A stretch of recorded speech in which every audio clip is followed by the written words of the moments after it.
Hey guys, welcome to Pokédex, the channel where I build decks for the Pokemon trading card game. I'm back after a long period of absence.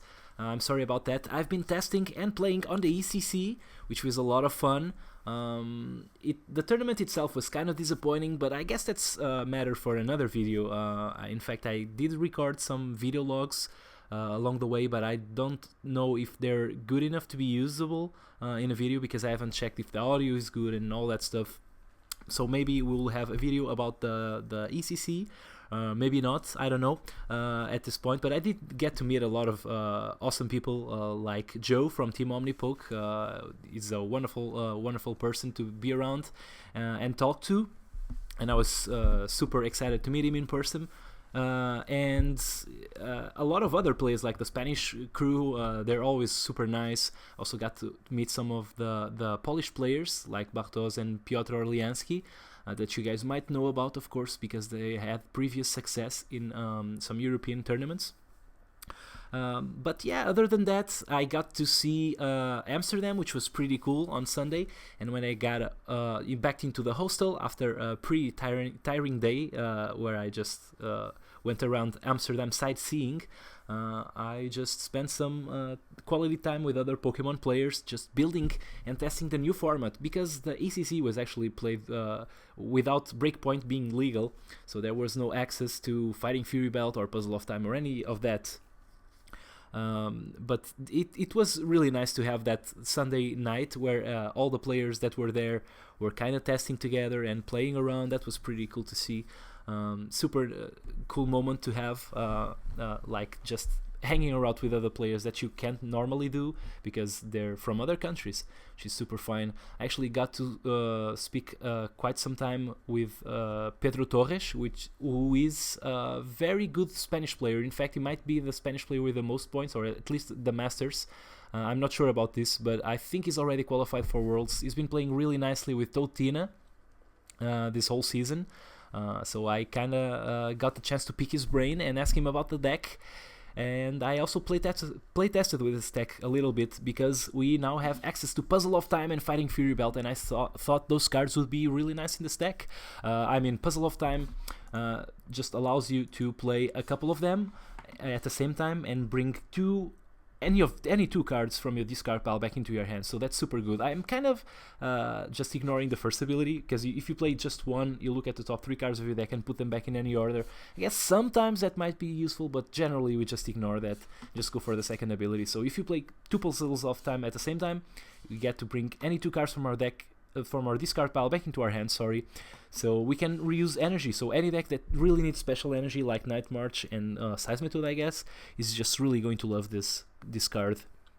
And so I got to, as I was saying, talk to Pedro and build this deck, this beauty that I'm showing. I think this deck actually improves a lot by virtue of having the Puzzles of Time. We don't need to play the Bunnelbees to shuffle energy back into our deck or anything like that. And another of the new cards that I think just makes this deck absurd is the Fighting Fury Belt. We do lose a little bit of damage power, because Muscle Band just does more damage, does 20 damage, but this thing adds 40 HP to our guys. So imagine a Seismitoad with 220 HP. Actually, you don't need to imagine it, because I'm going to show it to you. And then there's, of course, the Giratina EX at 210 HP, which is still the same HP as, I guess, a Mega Manectric or a Mega Mewtwo. So that's kind of unreal. And you might be wondering if the damage output makes a difference. Well, I guess on the Seismitoad it does, because Seismitoad will hit for 40, which is not the same as 50, of course. The lower the damage, the more it makes a difference. And Giratina EX actually being able to hit for 110 is still enough to kill a Shaymin EX, and is still enough to 2-hit knock out the important Megas, which are Mewtwo and Manectric. So I guess in Giratina it really makes no difference. I guess you cannot one-hit KO the Regices, but against Regice we just have a lot of hammers, so we will play them and make it so that the opponent cannot attack us, so that we can just kill that Regice, those annoying Regices. So my build is pretty straightforward, as usual, not playing any tech Pokemon or anything like that.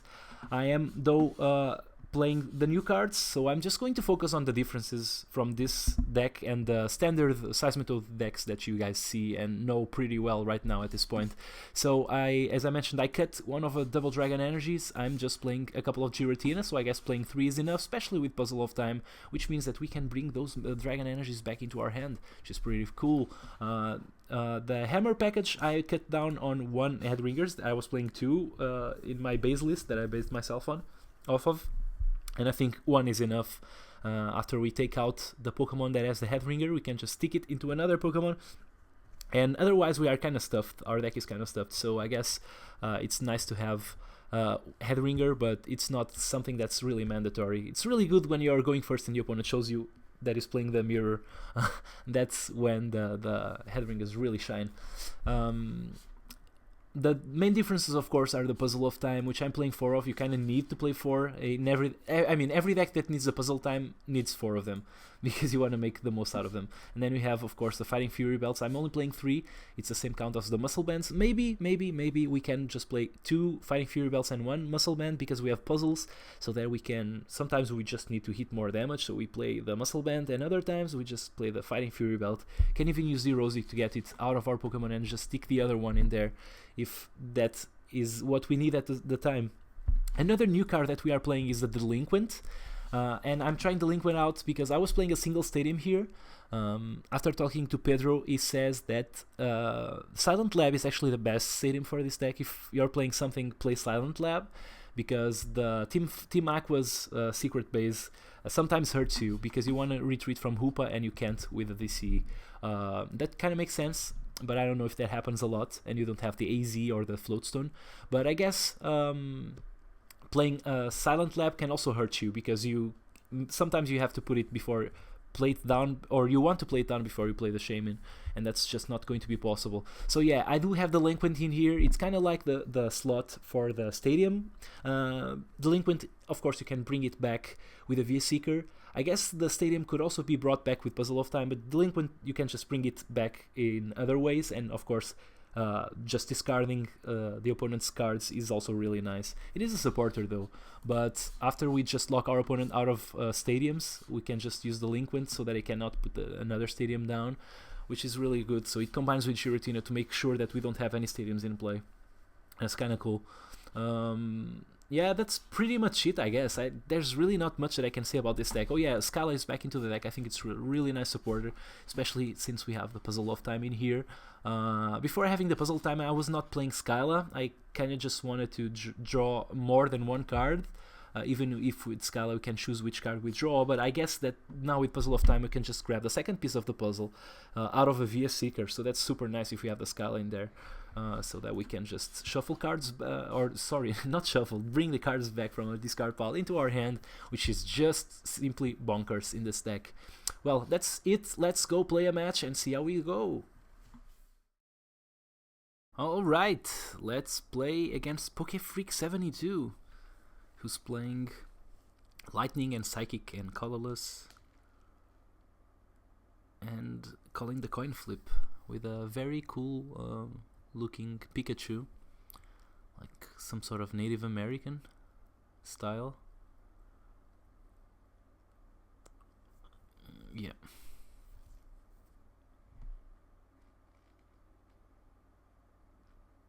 He's choosing who goes first. My opponent's taking a long time to choose here. I hope he speeds up a little bit. Okay, it's his turn. Just because I'm recording, I don't want to let you guys make you guys wait. Okay, so he's playing Manectric Bats. Might be a hard matchup depending on what he's playing. Okay, we start off with the Giratina, which is pretty nice, and we also have the Hoopa. That's also pretty nice. Let's see what happens here. My opponent is going first and I have a couple of hammers. Hopefully one of them hits. Okay, there's a Zubat down.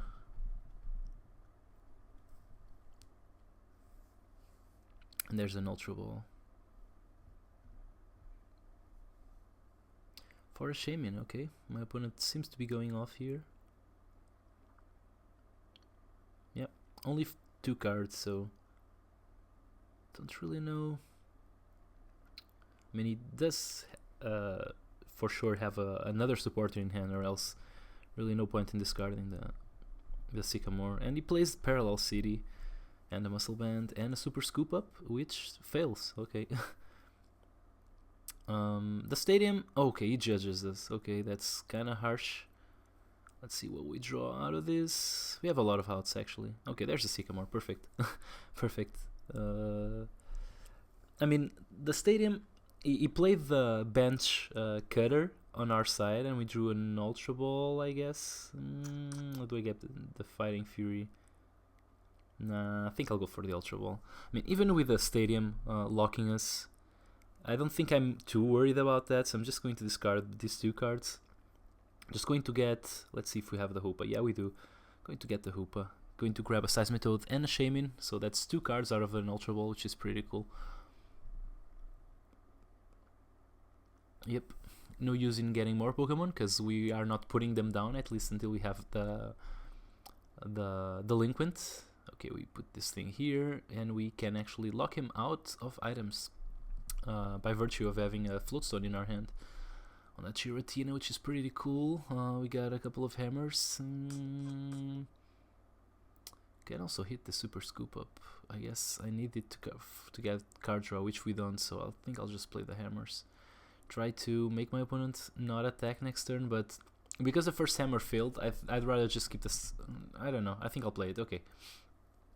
Let's get rid of energy.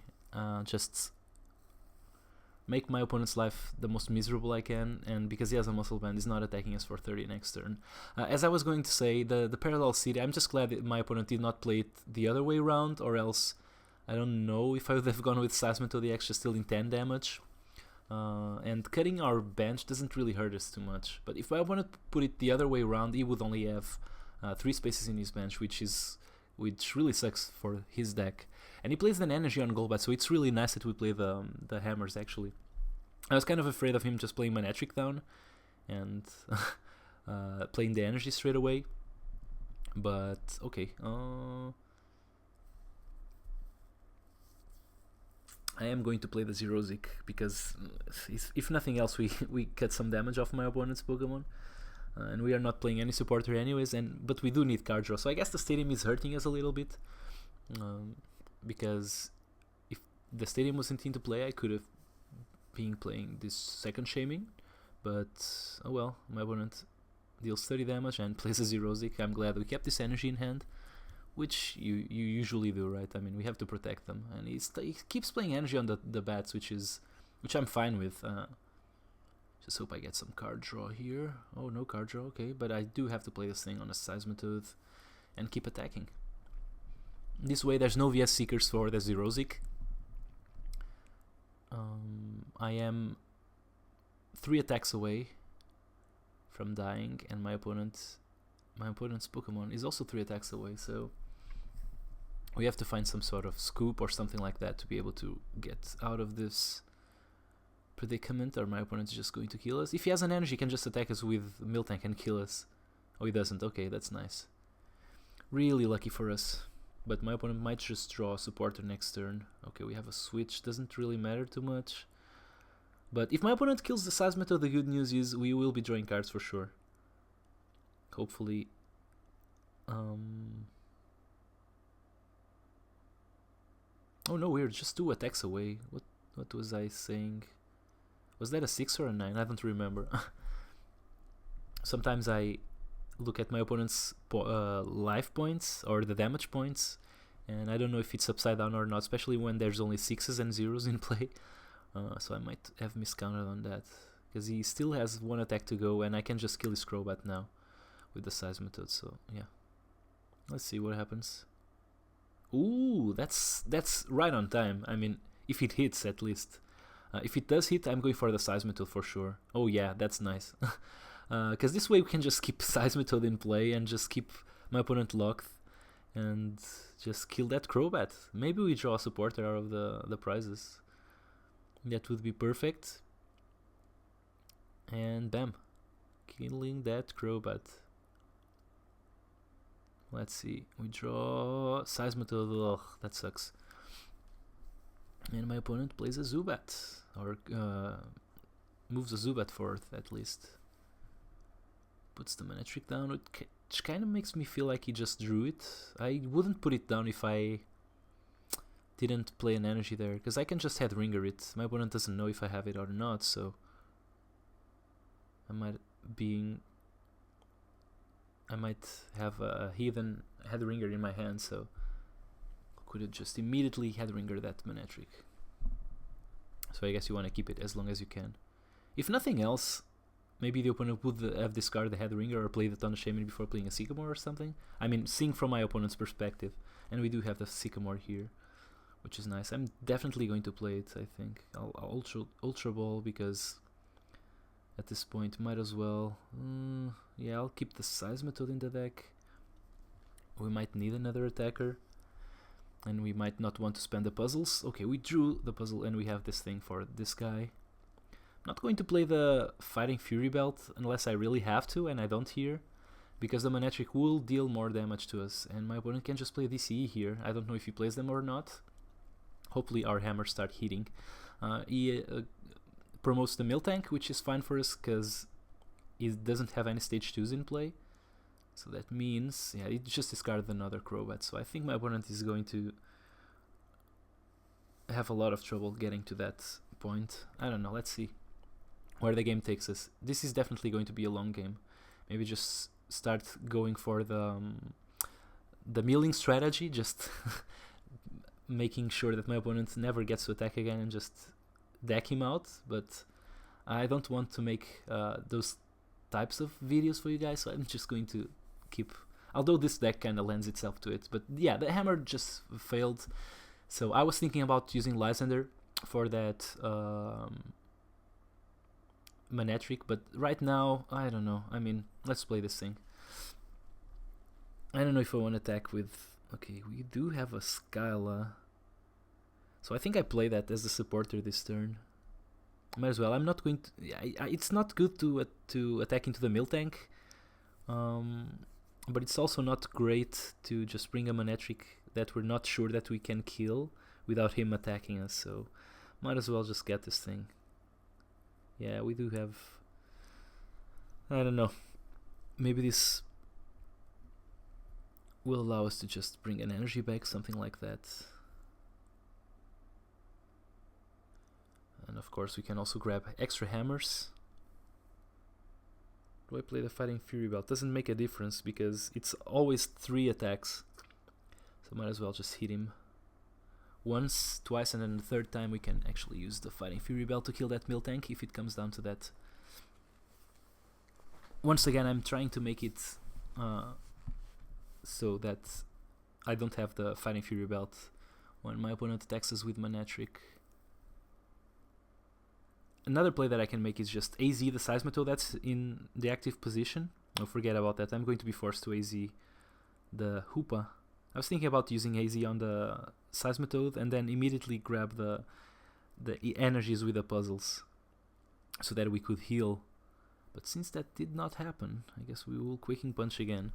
Could also play the hammer, but I think I'll save it because I don't know where the energies are going, and also if I want to Lysander something out, I want to make sure that thing does not have energy on it. So my opponent is at 60, so now I kill it with our Fighting Fury Belt.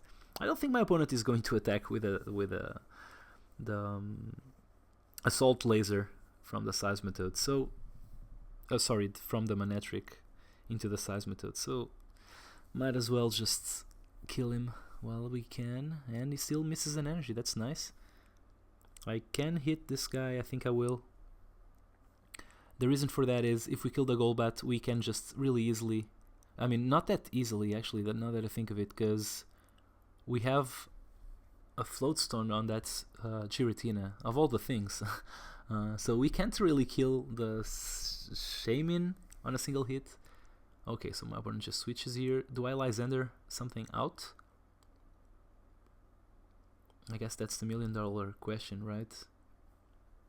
I mean, this is a really hard deck to play because some sort of miss on my part can just lead to an opening on my opponent's part. I guess this prevents further Crobat damage, although I think it's very unlikely that my opponent would play a Crobat here Two of them have already been discarded. I don't know if he plays a third or not, but oh well. This way, we kind of force our opponent to have like a Giovanni. Oh, he's actually going to have a Giovanni. Okay, actually didn't need it because he's hitting for 40, yeah, and 20, and then the following turn 120 would be enough. So I guess I use my hammers, which fail again. Okay, that's the luck that I have while playing this deck. Generally, my opponents hit every single time, and I don't. So I can just Lysander out something. I'm going to Lysander out the Shaman. Maybe that's a mistake. Maybe I should have just removed the energy from the Manectric and keep attacking. But I'm going for the Shaman because this way, next turn I can just go for a Hail Mary play and just get an energy and a Lysander. Oh, Sky returns, of course he does. Oh, he does have the DCE in there as well. Oh boy. Oh well, we didn't know, right? I mean, that would definitely have been a game if he did not have the DCE, because we would be attacking with Giratina next turn, and we do have the energy in the discard pile and also the Lysander, so maybe we hit one of these scoops. Yeah, that's nice. Let's bring the Seismitoad back into our hand. And just, I guess, we can attack with a Giratina here. Do I risk it? I mean, I can. Let's see. I'll play this thing. I'll use the Lysander to bring his other dude into the active position. The reason for that is he's going to be forced to retreat with it. So he's just discarding another energy. I guess that's better than just attacking the active. But that also means that we will have to get the Lysander with that puzzle of time. I think we will be fine. But of course, we have took the item lock out of our opponent. Maybe we should have just played the Seismitoad and keep hitting my opponent. But because the hammers also failed, I don't know. Maybe we should have just gone for hammers with these puzzles. Everything is questionable, of course. I also want to see my opponent play that DCE down to be able to attack with a Manectric so that I can just remove it immediately. I guess the worst thing that my opponent can do here is just play the... Okay, Headringer really does nothing to us. I guess he's going to put it on the Shaman. Well, he can... Oh, well, he can't play the Headringer because it's a tool. Okay, forget what I just said. He can also play this thing, so... yeah, I guess the best thing my opponent can do here is just judge us. Because if he does, those puzzles get shuffled. And I guess that's the opening that my opponent needed. Maybe we should have just kept attacking with Seismitoad. I don't know. It's definitely... if I could, I would have sped up the game. Just because I'm recording and I want to make this video as short as I can while being the sweetest I can at the same time. And my opponent is just going off, playing everything, getting rid of all those bats and all that. Yeah, there's a judge there. I guess he only plays one if I would have to bet. So yeah, maybe lifting the Seismitoad lock is really bad just because my opponent is just going to... and he hits the scoop. Ugh, that's terrible, man. It's really bad. Yeah, definitely shouldn't have lifted the Seismitoad lock. You live and learn, right? So as long as we get to explain our reasoning and get to learn and understand what went wrong, I guess we will be fine. And there's the judge, of course.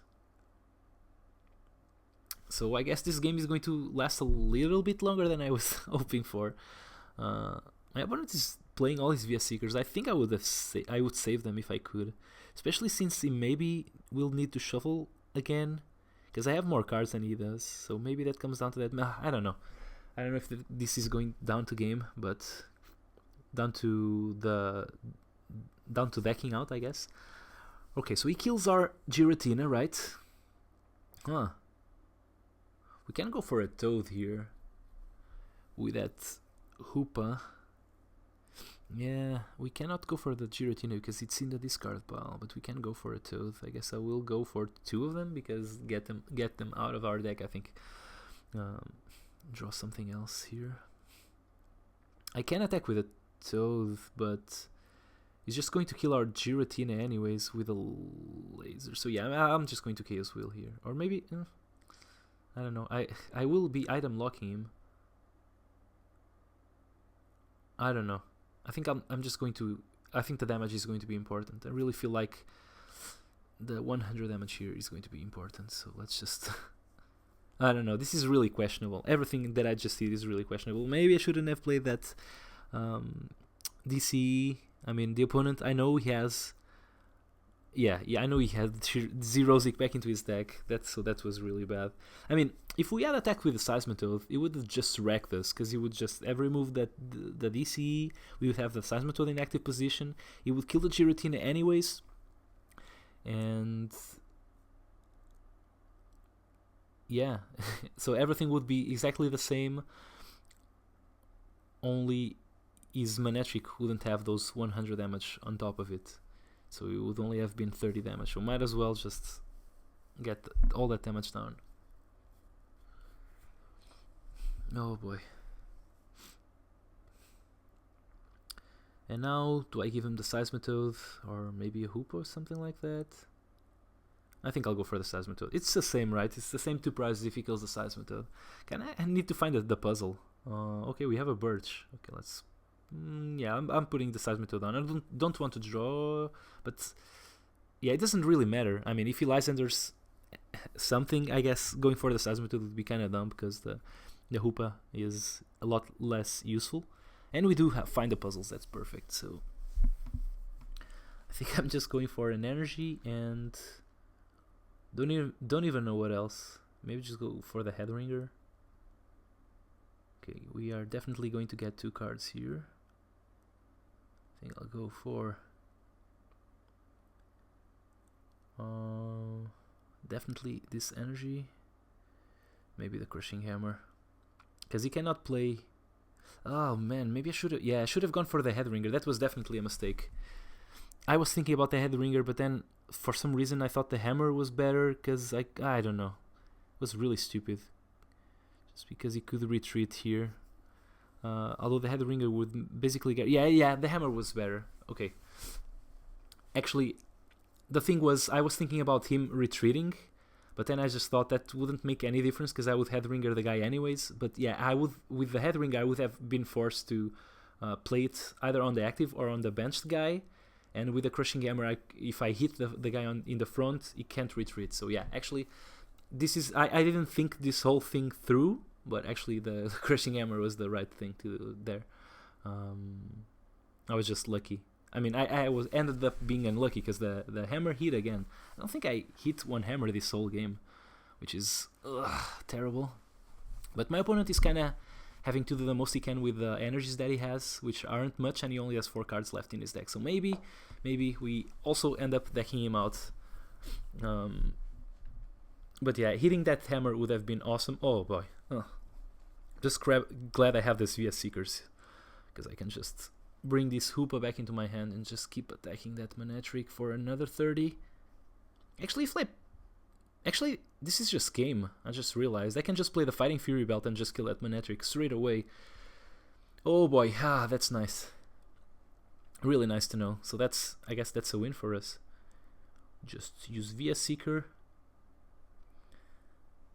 Let's see if we have the easy... Yeah, we do have it. We already played it on the Hoopa before. We actually played the Hoopa 2 times this game. That's kind of weird. So we just play the Fighting Fury Belt and hit for 40 and just kill that Manectric. Yay! That was a really nice game. Maybe I did some questionable plays, but so did my opponent. I think... I don't know. If you guys have something to say about this match, please do so in the comment section below. I think it was really a really nice match. But ultimately, yeah, this deck is kind of bonkers. And I'm kind of glad that we found a matchup where the puzzles and the Fighting Fury Belt actually make a difference.